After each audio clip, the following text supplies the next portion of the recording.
The Ron Paul Institute for Peace and Prosperity welcomes you to 5 Minutes, 5 Issues. Starting in 5, 4, 3, 2, 1. Hello, I am Adam Dick, a Ron Paul Institute Senior Fellow. Let's start. Issue 1. When will Congress act and carry out its constitutional responsibility? The American people are tired of endless wars, and putting these wars on remote control with no debate and no votes is shameful. Those are the closing words of a speech Representative Jim McGovern presented Tuesday on the United States House of Representatives floor. McGovern was speaking in response to the announcement this week that over 200 more U.S. troops will be sent to the Middle East for the ISIS war. McGovern, along with a bipartisan group of representatives, has been advocating for Congress to fulfill its constitutional responsibility to debate and vote on the ISIS war, but their effort has been blocked by congressional leaders. Senate Majority Leader Mitch McConnell, House Speaker Paul Ryan, and Ryan's predecessor John Boehner prefer that Congress cede unlimited power to Obama and whoever the next president may be.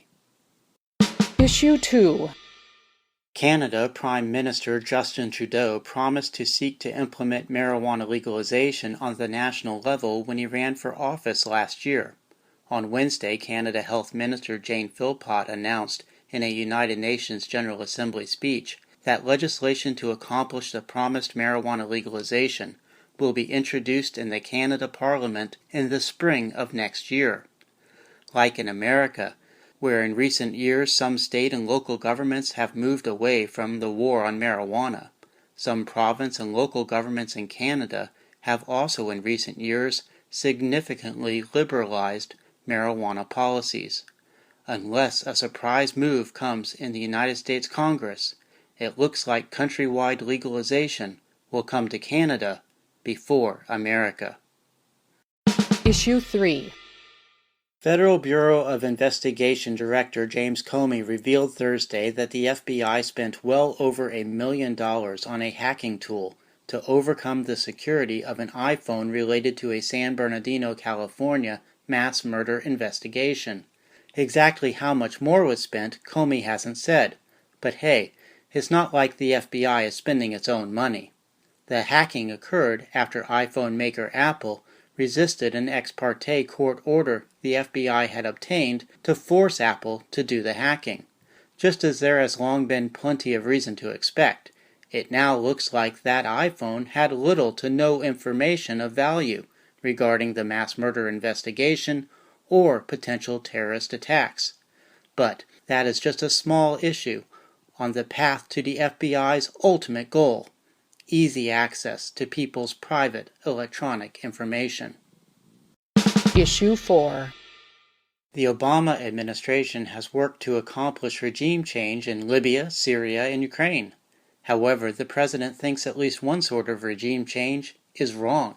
Obama, in a Friday London Telegraph editorial, urged people in Great Britain to vote in June for staying in the European Union.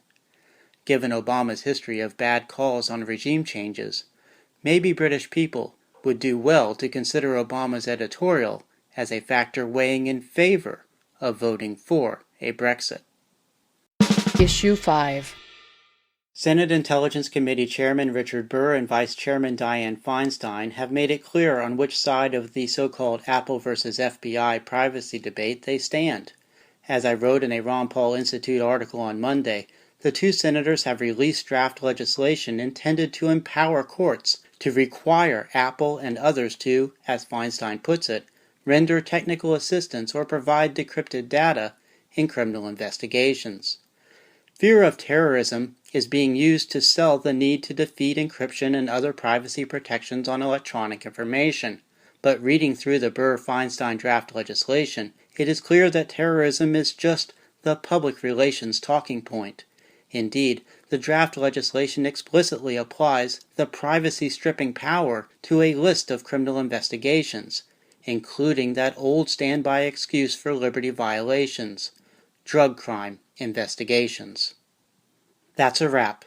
Transcripts of 5 Minutes 5 Issues episodes, including links to related information, are at the Ron Paul Institute blog.